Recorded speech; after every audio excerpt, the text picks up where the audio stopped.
দুপুরের খাবার শেষ করে বাড়ির উঠানে আসলাম। আপুদের বাড়ির উঠানটা এত বেশি সুন্দর। আসার পর দেখি বাচ্চারা খেলা করতেছিল আর ওরা নদীর পাড়ে যাবে। আমি আর দেরি করিনি, ওদের সাথে চলে যাচ্ছিলাম। তখন দুপুর 3টা বাজে। এই তো দেখেন বাচ্চাদের সাথে আমিও বাচ্চা হয়ে গেছি। কি যে ভালো লাগতেছিল। প্রায় 10টার উপরে বাচ্চা ছিল। সবাইকে নিয়ে আমি নদীর পাড়ে যাচ্ছি। নৌকাতে উঠবে ওরা। নৌকার কথা শুনে 1 মিনিটও দাঁড়াই নাই, ওদের সাথে চলে গেলাম নৌকাতে উঠতে। দেখেন এখানে কত গাছ লাগাইছে, এত সুন্দর ওয়েদার, এত সুন্দর গাছ, প্রচণ্ড বাতাস ছিল। এই যে সব বাচ্চারা কুটি কুটি পা দিয়ে হাঁটছে। আরেক পুচকি তো হাঁটতেই পারতেছিল না, তারপর ওকে আমি কোলে করে নামিয়ে দিলাম। এখন আমি দৌড় দিয়ে নৌকার পাশে যাব, কারণ নৌকাতে উঠতে আমার খুবই ভালো লাগে। বাচ্চারা আগেই নৌকাতে উঠতে চাচ্ছিল, বাট আমি ওদেরকে বলছিলাম না, তোমরা এখন উঠো না, কারণ নৌকাতে কি না কি হয়, তাই ওদেরকে আমি উঠতে বারণ করছি। বাচ্চাদেরকে উঠতে না দেওয়ায় ওরা চলে গেছে আরেক নৌকায়। এখন আমি একা একা এই নৌকাতে উঠবো। আর আমার ক্যামেরাম্যান ছিল। আমার কাছে তো খুবই ভালো লাগতেছিল। আমি খুব আস্তে ধীরে উঠতেছিলাম, কারণ খুবই ভয় লাগে। পানি আমার খুব ভয় লাগে। আমি সাঁতার পারি না, কিন্তু আমার নৌকাতে ঘুরতে খুবই ভালো লাগে। নৌকাতে ওঠার পর আমার একটা কথা খুবই মনে পড়তেছিল।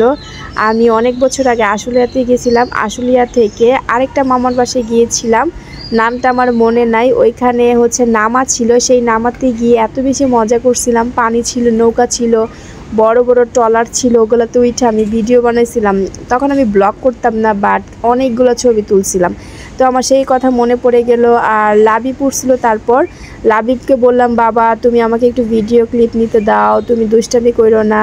আমার কথা শুনে লাবিব নৌকা থেকে নেমে গিয়েছিল। তারপর আমি একা একা ভিডিও ক্লিপ নিয়েছিলাম। দেখেন কি সুন্দর ভিউ, এত ভালো লাগতেছিল। আমার ক্যামেরাম্যান ছিল আমার ভাইয়ের ছেলে তানজিৎ। মাঝে মাঝে কিন্তু ও আমাকে ভিডিও করে দেয়।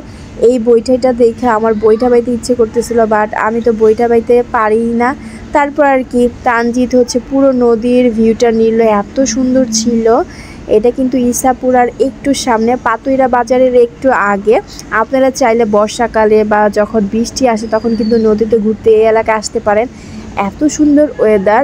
আর এই এলাকাতে কিন্তু আসার পর এত ভালো লাগবে আপনাদের কাছে। যারা গ্রাম পছন্দ করেন তাদের কাছে খুব ভালো লাগবে। আমার তো গ্রাম খুবই পছন্দ। আমার কাছে মনে হয় আমি সারা জীবন গ্রামে থাকি। বাট যখন আমি থাকি তখন কিন্তু 3-4 দিন থেকে আর থাকতে ইচ্ছে করে না। এই হলো আমার অবস্থা। তারপর আর কি এখানে আর কেউ ছিল না। দেখলাম যে আরেকটা নৌকা ছিল, সব বাচ্চারা ওই নৌকার ওখানে গেছে। আমি যে নৌকাটার মধ্যে ছিলাম তার পাশে আরেকটা নৌকা ছিল, সব বাচ্চারা ওখানে অনেক বেশি মজা করতেছিল। আমি এই নৌকা থেকে দাঁড়িয়ে দেখছিলাম, তারপর দৌড়ায় ওদের কাছে যাচ্ছিলাম।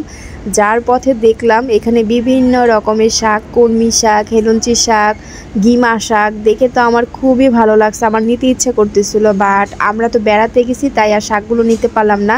আমার জামাই এখানে ছিল, সবাই অনেক মজা করতেছে। এটা কিন্তু আমার সহ্য হয়নি, দৌড়ায় চলে আসছি ওদের কাছে।